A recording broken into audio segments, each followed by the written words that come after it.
Hello and welcome to another edition of Focus. I'm your host, Cameron Dorsey. Seniors, it's almost time to say goodbye to high school and say hello to college. But are you prepared for life after high school? On today's show, we'll be joined by Mr. Quentin B. Jackson, an adjunct professor at Hampton University, and later we'll be joined by Jose Gamble, a Virginia Tech student, to give you tips on how to prepare for college. We'll be right back. Stay tuned.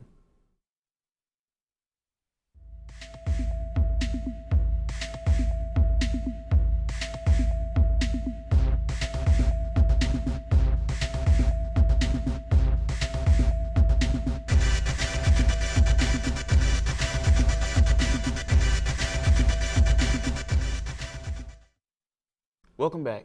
Today we have Mr. Quentin Jackson here with us today. How you doing, Mr. Jackson? I'm doing great, Cameron. How you doing today? I'm all right. So can you just tell us a little bit about yourself? I can. My name is Quentin Jackson. I'm a native here of Newport News. I worked with Newport News Public Education for many, many years, as well as other organizations in the area and Hampton University, where I work as an adjunct professor. Okay. And as a professor, what do you think is students' biggest mistake while transitioning from high school to college?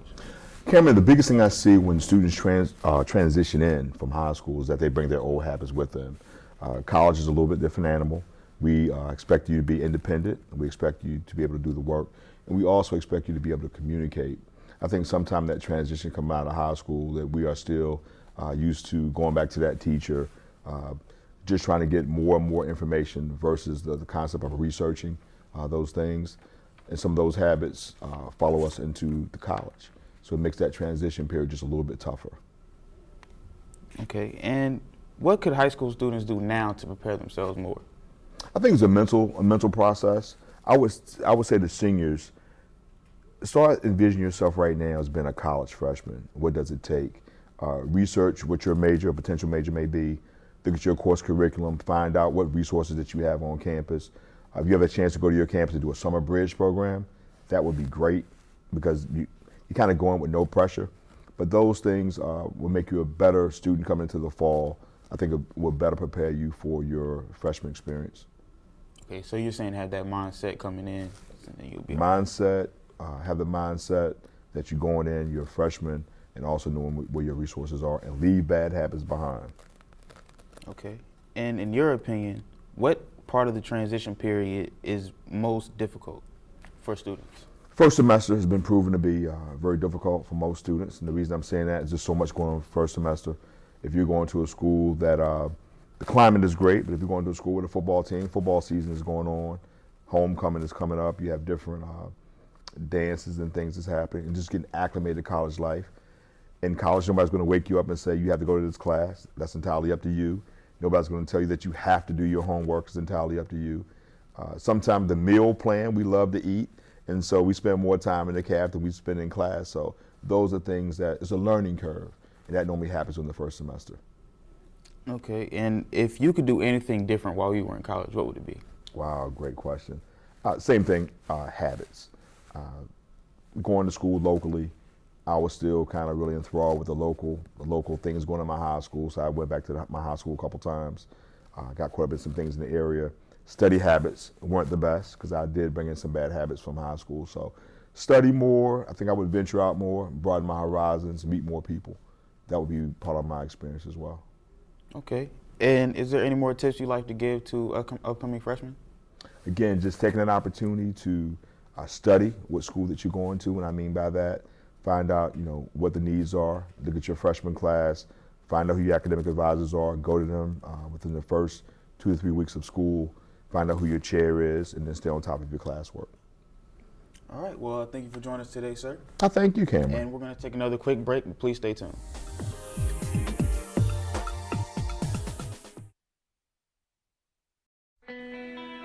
Serving the community can have a big impact on society.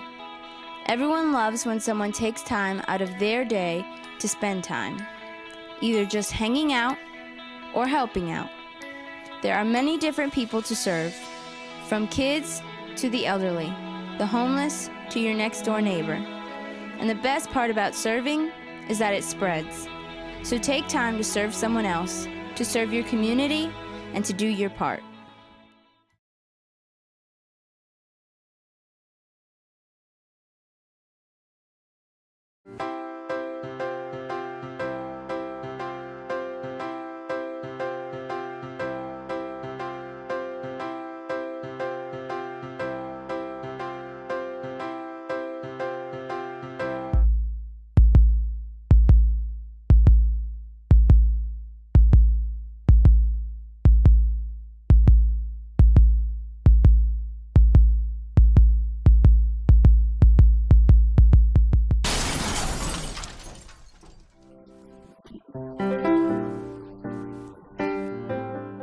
just to answer one text.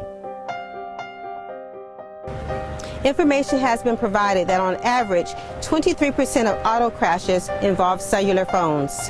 That's a result of 1.3 million auto crashes per year. Drivers are 23% more likely to get into an accident while texting and driving.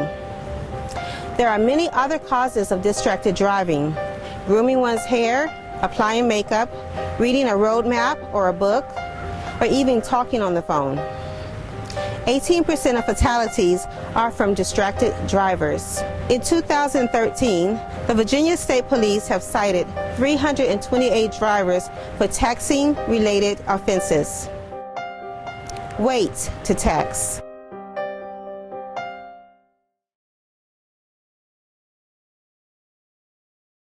All right, and we're back with Mr. Jose Gamble of Virginia Tech. All right, how you doing today? I'm all right. Okay, and can you tell us about yourself? I'm a graduate of Achievable Dream. Graduated in 2014, went to Virginia Tech, and now I'm a junior studying statistics. All right, and as a college student, how difficult was your transition from high school to college? My transition was very difficult to begin with. Coming from high school where I was a B+, A- student, I got to college, didn't take classes seriously as I should have, and ended up with C's in my first semester. So.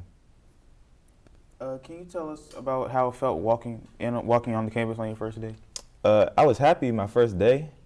You know, like you get that freedom. It's no one like around you. Like I played a game a lot, so like it's no one around you. Like stop playing the game. You know, go do your homework and all this type of stuff.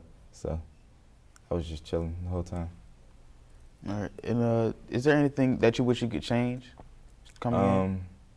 I wish I could change the fact that I did stay in my room playing the game a lot, like, or I'd be at the gym. It's more about like how much time you put in is what you get back in your grades, and like the first semester kind of really screwed me over that way because I didn't put the time in that I needed for the grades that I would like to have had. All right, and what would you say is the biggest difference between high school and college? The biggest difference is that personal relationship that you can get with the teachers, because coming from class sizes where it's about 20, 25 students in a class to a big old lecture hall where it's about 300 kids in there at once, you know, it's hard to get one-on-one time with the teacher whenever you need it. So you just got to be sure that you can like find some way to grasp that relationship with the teacher.